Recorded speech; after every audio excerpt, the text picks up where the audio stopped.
কি দেখে জিভে জল এলো তো? হ্যাঁ, সন্ধেবেলায় চপ দেখলে সবার জিভে জল আসে।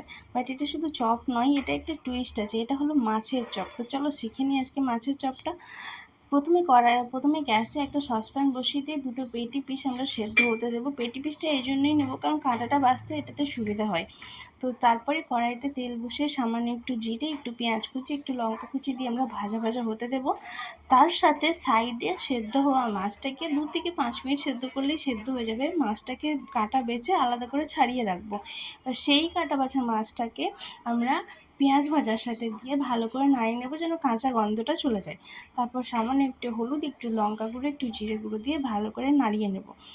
এটা যখন ভাজা ভাজা হয়ে যাবে তারপর দুটো পাশে সেদ্ধ করা আলু, ছোট ছোট সাইজের আলু আমি নিয়েছি। তোমরা চাইলে বেশি আলু খেলে একটু বড় সাইজেরও দিতে পারো। সেটাকে নিয়ে ভালো করে মাখিয়ে নেব। দেবো একটু গরম মশলা আর দেবো একটু ক্যাঁচের চাট মশলা, তাহলে ব্যাপারটা একটু টক টক হয়, খুব ভালো লাগে খেতে। তার সঙ্গে একটু সামান্য ধনেপাতা দিয়ে আমরা চপের পুরটাকে রেডি করে রেখেছি। এবার বানাবো ব্যাটার, যেটার মধ্যে চুবিয়ে চপ ভাজা হবে। তো চলো সামান্য একটু বেসন, একটু তেল দিয়ে দিলাম। তেল দিলে ব্যাপারটা ক্রিস্পি হয়।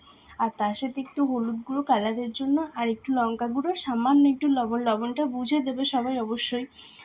এবার আমরা চপটাকে আলাদা করে, আলুটাকে আমরা ভাগ করে রেখে দিয়েছি যাতে করে আমার তাড়াতাড়ি দিতে সুবিধা হয়।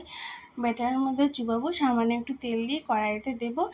এবার মিডিয়াম সিমে গ্যাসের ফ্লেমটাকে রেখে উল্টে পাল্টে ভালো করে ভেজে নিলেই রেডি হয়ে যাবে আমাদের চপ। তো সবার কেমন লাগলো বলো, আর চ্যানেলটা সাবস্ক্রাইব করতে আর ভিডিওটাতে লাইক করতে ভুলো না। চলো টাটা।